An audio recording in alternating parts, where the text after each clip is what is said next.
안녕하세요. 반갑습니다. 주생동TV 김수창입니다. 2022년 2월 7일 월요일입니다. 주식, 세력이 만드는 캔들과 거래량을 찾아라 라는 주제로 이야기를 좀 해보겠습니다. 캔들과 거래량에 대한 간단히 좀 알아보고요. 그리고 세력이 만드는 캔들 4가지에 대해서 간단히 좀 알아볼 건데요. 그런 캔들이 어느 위치에서 나오는지도 알아보려고 합니다. 그리고 마지막으로 종목을 좀 예시로 이야기를 해보겠습니다. 시작하기 전에 좋아요와 구독 눌러주시면 저에겐 큰 힘이 됩니다. 고맙습니다.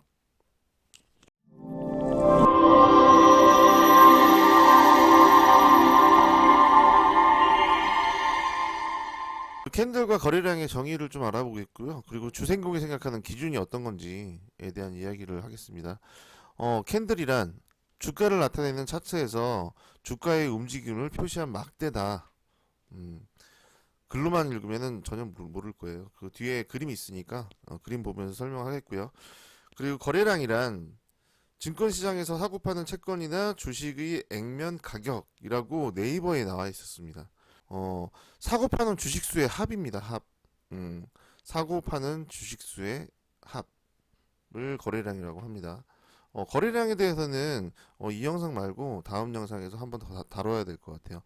캔들 그 정리하다 보니까 좀 시간이 너무 길어질 것 같아서 거래량에 대해서는 좀 집중적으로 다음 시간에 더 한번 이야기를 하겠습니다. 그리고 주생공이 생각하는 기준이란 기준 캔들을 얘기하는 거겠죠. 최근 3개월 이상 평균 거래량보다 훨씬 많은 거래량으로 만들어진 첫 캔들이다.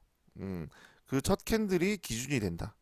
그거에 대한 자세한 내용도 한 번씩 보겠습니다. 음. 처음에 이제 캔들이 어떤 건지 그리고 캔들의 용어를 좀 알아야겠죠. 굉장히 기본적인 건데 처음 하시는 분들은 뭐 시가가 어떤 건지 종가가 어떤 건지 고가가 어떤 건지 잘 모르시니까 정말 간단하게 설명을 드리겠습니다.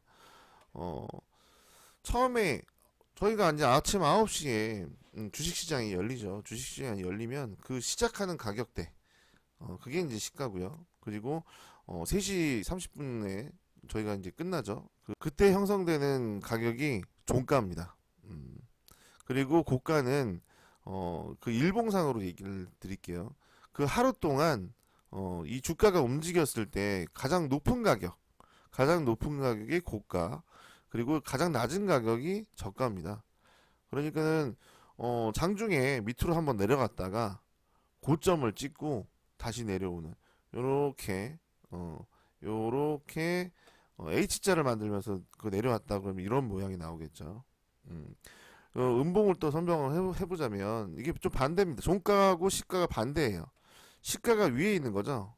시작 가격은 위에서 시작을 했어요. 10,000원에 시작을 했다면 종가 끝나는 가격이 뭐 8,000원이든 7,000원이든 그렇게 끝났다.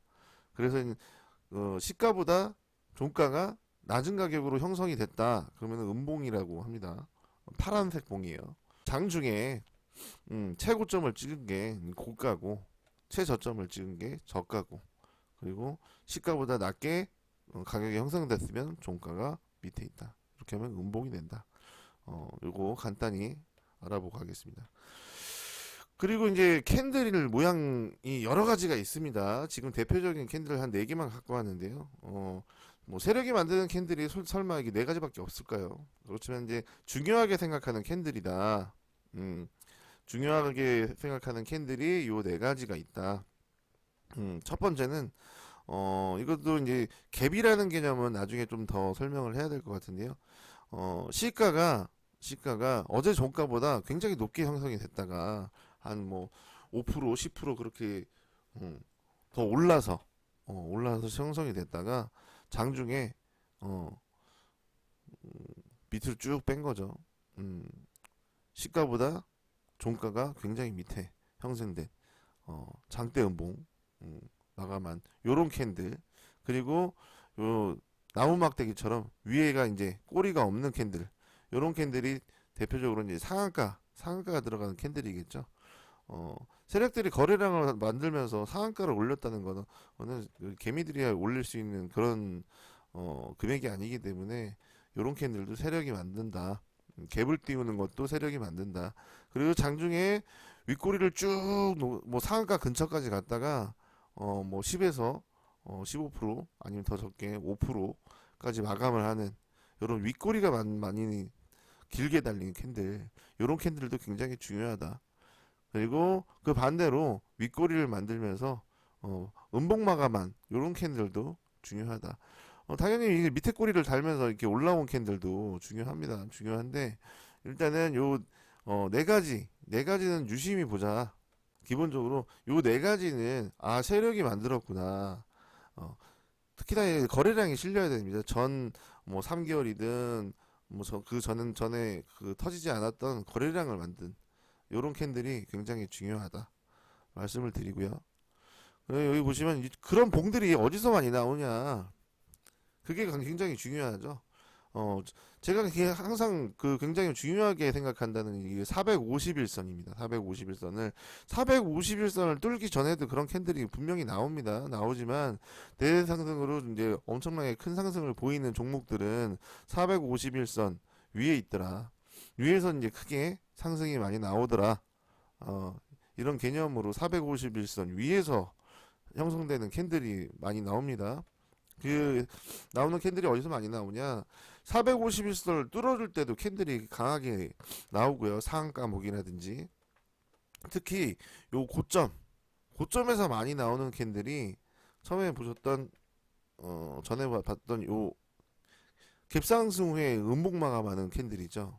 요런 캔들들이 요 고점에서 많이 나오더라. 음,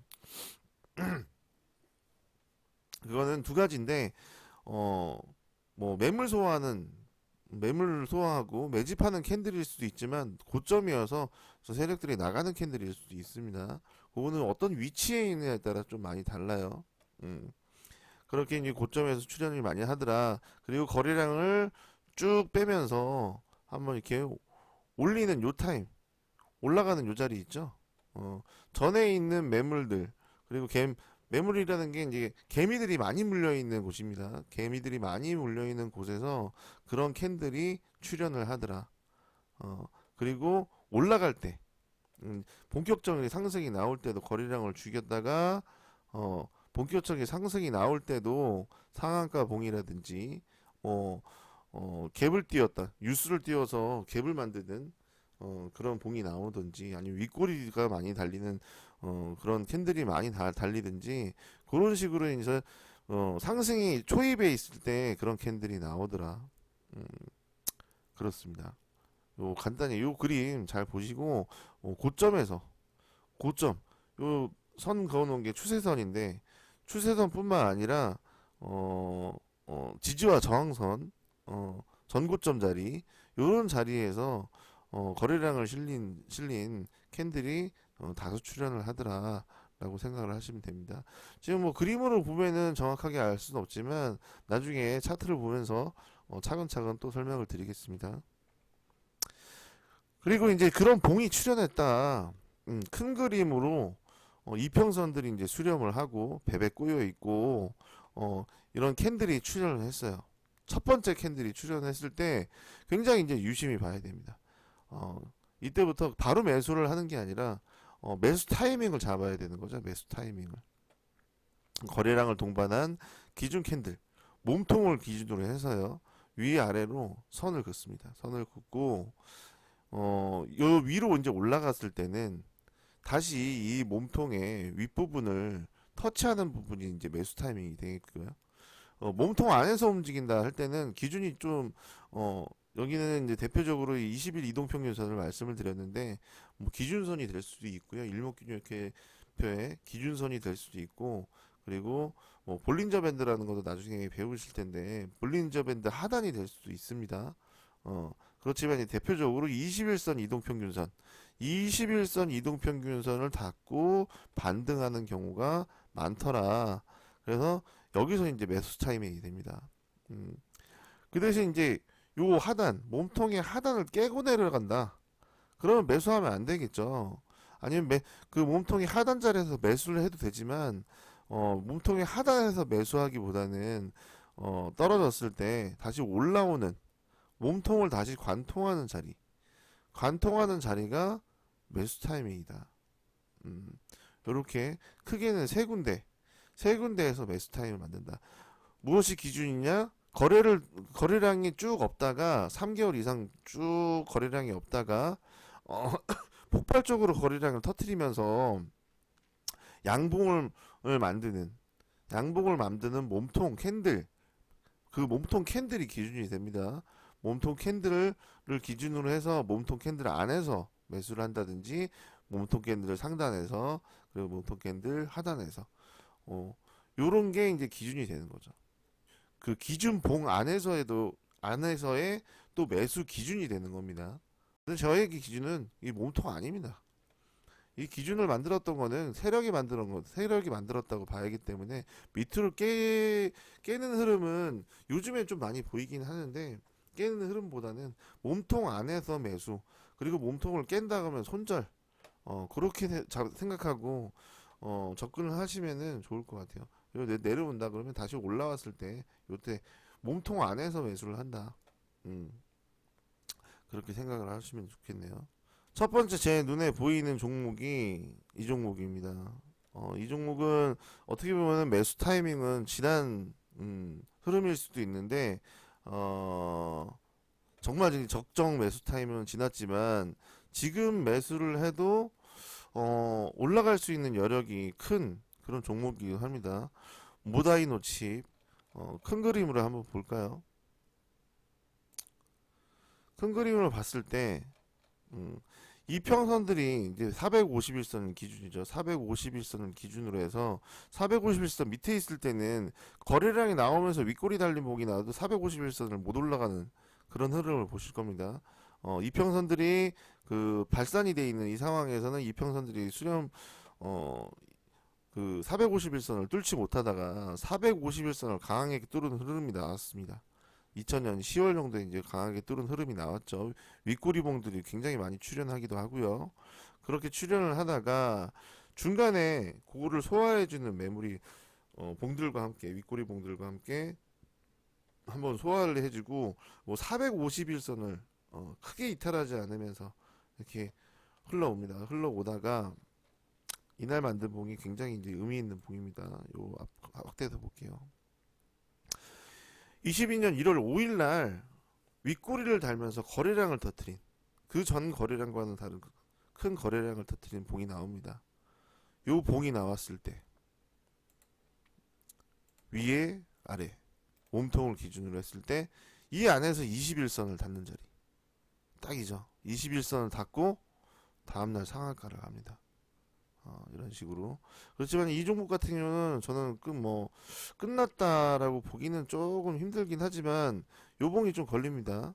1월 19일 날 만들었던 윗꼬리를 달면서 음봉 만들었던 이 봉이 좀 거래량이 좀 너무 많이 터진 그런 부분도 있고 그리고 이제 음봉으로 마감이 됐다가 조금 걸리기는 하지만 좀 크게 볼까요? 이 차트는 보시면 전에 10월달에 만들었던 그 자리거든요. 고점 자리죠. 저항 자리예요. 고점 자리. 고점 자리에 있는 매물을 소화한 그런 봉이다라고 볼 수도 있습니다. 그리고 다시 올라와 줬어요. 거래량을 실으면서. 이게 중요하죠. 거래량을 실으면서 다시 올라와 줬습니다. 이 거래량을 실은 이 봉들이 그 주가가 이 저항이 되는 이 부분을 올라온다면 더 한번 크게 상승이 나올 수도 있는 그런 종목이다 라고 생각이 됩니다. 이 차트에서 중요한 거는 유봉이죠. 1월 5일 날 만들었던 봉 1월 5일 날 만들었던 봉의 몸통을 기준으로 해서 몸통 안에서 20일 이동평균선을 지지한 이 자리에서 매수를 하면 다음 단기간적으로 크게 상승을 한다. 제가 보기에는 차트상으로는 지금 나쁘지가 않습니다. 여기 앞에서 들어왔던 그 매집 물량이 있다면은 아무리 못해도 100에서 200% 정도는 세력들 입장에서는 올려야 되는 게 당연한 거기 때문에 이 종목 같은 경우도 그렇게 나쁘지 않게 보이고요.